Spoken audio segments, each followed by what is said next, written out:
Today, we are diving into one of the great puzzles of the modern world, Singapore.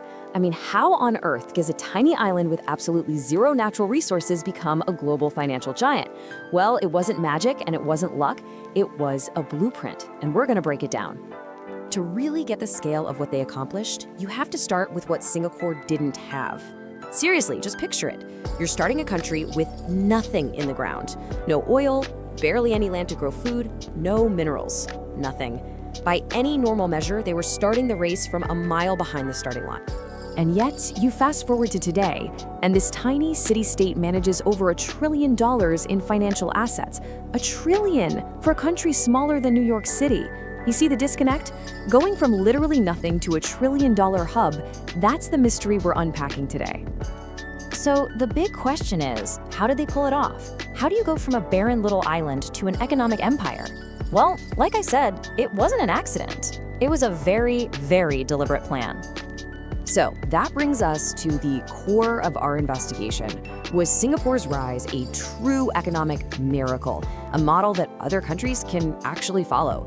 Or was it more of a mirage, a one-time thing, a unique set of circumstances we'll just never see again? Let's dig in. To understand what Singapore is now, there's this great line that says it all. It's become the go-to place for stability, for wealth, for discretion. Kind of like the world's ultimate high-tech safe for the super rich. But this reputation didn't just appear out of thin air. It was the end result of a very clever initial strategy. And that strategy, the whole thing, it all started with a simple plan that used the one and only asset Singapore had, its location. They called it the duty-free blueprint. Now, the engine behind this blueprint was a concept called entrepot trade. I know, it sounds fancy and academic, but the idea is actually super simple. You become the world's best middleman. Goods come in from one place, maybe get stored or repackaged, and then get shipped out to another, all with basically no taxes or friction.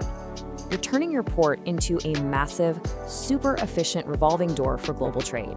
And the plan to get there was just brilliant in its simplicity. Step 1, get rid of trade taxes to attract every ship in the region. But money and goods only go where they feel safe, right? So that's step 2, guarantee absolute security and political stability, because business hates chaos. Once you have those two things locked down, step 3 kind of just happens on its own.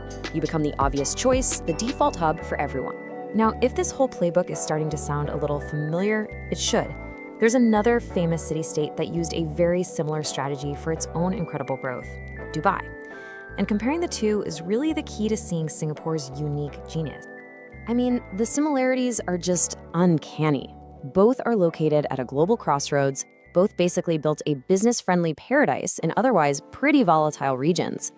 And they did it by pouring money into amazing logistics and, crucially, by being a beacon of stability that just sucked in international business. Okay, but right here is where their paths split, and this is probably the most important point of all. While Dubai got incredibly good at being a hub for physical things, cargo ships, airplanes, tourists, Singapore took that exact same logic and applied it to something way less tangible but way more valuable: money, intellectual property, and big ideas. So you see, the duty-free port wasn't the end goal. It was just the foundation. The real secret sauce, the thing that made Singapore Singapore, was what they built on top of that foundation.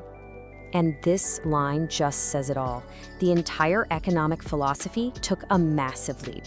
It wasn't just about being the best place to move a shipping container anymore. The goal was to become the best, safest, smartest place to park $1 billion, to file a patent, or to run a global company from. So, how'd they do it? Well, they installed incredible software on top of their world-class hardware. This wasn't just roads and ports. This was a rock-solid, corruption-free legal system that global finance could trust. It was a whole ecosystem of sophisticated banks. It was a massive, decades-long investment in educating their people. And holding it all together was a super efficient government. That's what made them different. Okay, so let's bring it all home. We started this by asking if Singapore's story was a miracle, a mirage, or a model. What's the final verdict?